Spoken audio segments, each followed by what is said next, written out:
Hey everyone, thanks for tuning in today's episode of Canal Days, what life was like in the industrial Connecticut River Valley, Massachusetts. In this episode, we will explore the Dufresne Park in Granby, Massachusetts, and dive into the history and significance hidden within. I'm your host, Lucine, here with my co-host and local historian, founder of Historical Tours of Greater Holyoke, Robert Comu. Robert is a former teacher turned self-made entrepreneur who started Historical Tours of Greater Holyoke over a decade ago, providing public and private tours, as well as presentations of historical sites and landmarks around communities in Massachusetts. He started this podcast series, Canal Days, along with video series to allow everyone who can't attend in-person tours or just prefers to enjoy them on the go or from the comfort of their home, bathrobes and slippers provided. And each episode for our series transports to new historic locations such as canals, cemeteries, parks, and churches, to war memorials, and much more. With Robert as your personal tour guide and historic expertise, Canal Days transports us back in time to discover the historic treasures throughout communities in Massachusetts. And you can find them on his website at holyokecanaltour.org. So let's explore the Dufresne Park. So, can you illustrate the layout of the Dufresne Park? Well, I could do it. You can go visit. That'd be great. Or you can get a link on my website. If you go to my website, holyokecanaltour.org, go to all the communities. You can find Granby. There's going to be one in Dufresne Park. And there you'll find 4 links. One's an external link to the Granby, Massachusetts webpage. The second one, though, applies here. It's a schematic map of the Taylor side in the front of the park. So you can actually see the layout where a lot of people do their recreations right there.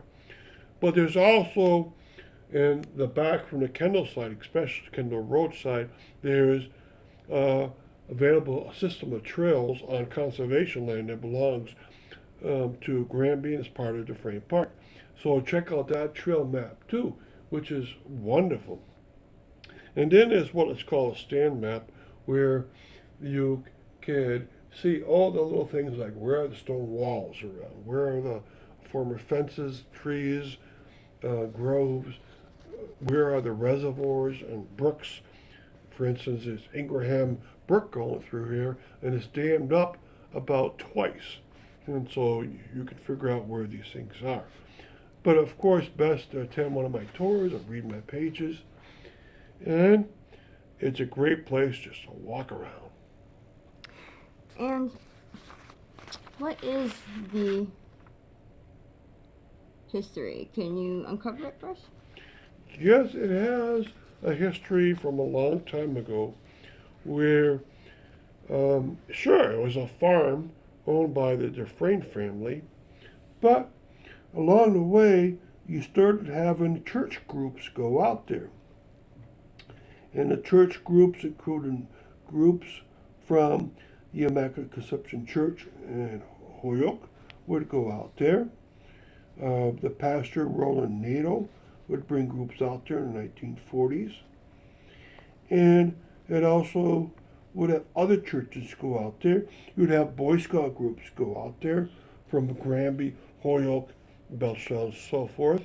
It was the place to be during the 1940s for that. And whether or not it was still farmed or not, that's a hard question. Now, it was called during the 1940s by many sources Dufresne's Grove. And so it must have been changing over from being farmlands, and he left a portion of his land being just a grove where trees and brooks were located. And you'd have private groups hire the land for the day. For instance, I have one ad that says Log Cabin Smorgasbord at Dufresne's Grove in Granby, October 10th of 1948. Tickets $1.50. Children under 12, 50 cents. You'd have racing, games, and music. So that's an idea of what they're up to. Now, it would end up coming over to Granby, I think, in the 1960s. But for 20 years, 40s and 50s, it was a great place, Dufresne's Grove, to be.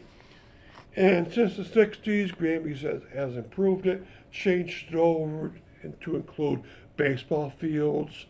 They have their annual um, Charter Day there in the spring. And of course, the conservation land with a lot of trails is in back. They have the beautiful water, which actually it's a brook called the Ingraham Brook, a natural brook.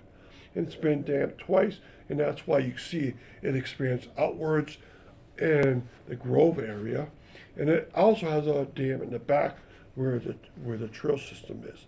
So make sure you catch up my website to have a lot of this explained to you. And can you lay out the trail system for us?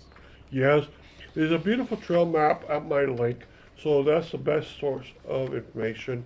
I also um, will be leading a trail tour with my friend Tom Cass out there. I'm going to be showing out where the dams and brooks are. He's going to be showing where the trees and some of the flowers are.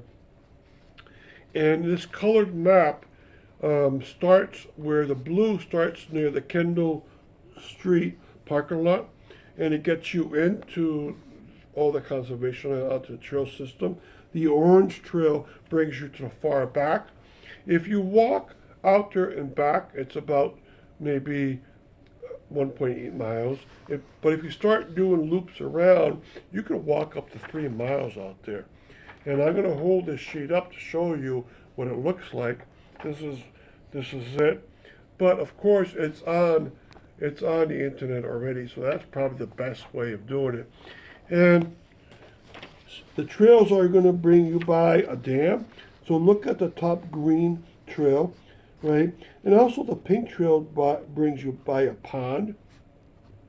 And that's because the dam makes a pond in the brook, Ingraham Brook. And that pond dam system is also true within the recreation area. So it was dammed twice, and so there's two reservoirs on the property, one on the recreation end and one on the conservation land end.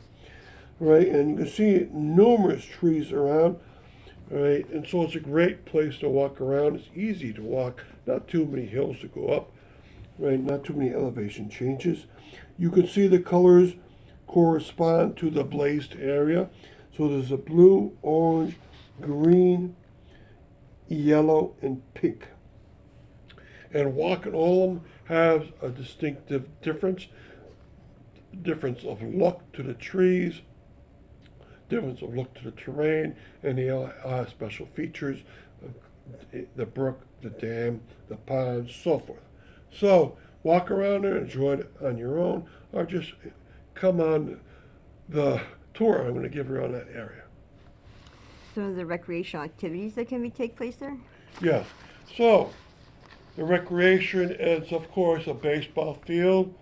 There's a couple little league ones, and there's a softball field. There's also outdoor pavilions, and if you get a permit from the town of Granby, you can have a cookout there with your family or others, including you can actually hire one of these pavilions or rent out one of these pavilions for a company picnic, right? And of course, they have Charters Day, like I mentioned. It's very easy to find Dufresne Park. It's on Route 202, and it has two major access roads. One of them is Taylor Street, and the other is Kendall Street. There's nowadays a dog park or dog run. There's a playground area where there's playground sets, okay? And there's also the ability to go up close to that reservoir and just sit on a park bench, enjoy the sights, walk around, so forth. So it's a great area, lots of sunshine, or if you want to stay in the shades, plenty of that too.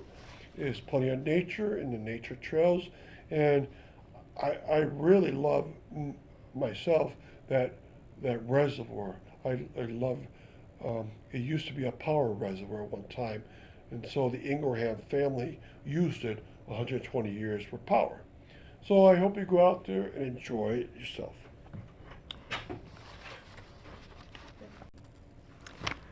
Hope you enjoyed discovering the unique history of the Dufresne Park, as well as its trail system, the recreational activities you can do there, and its history. And join us for our next episode of Canal Days. And don't forget to subscribe and check out this entire series of Canal Days podcast series and video series. And if you're local, check tour schedule or book a private tour. See you next time on Canal Days.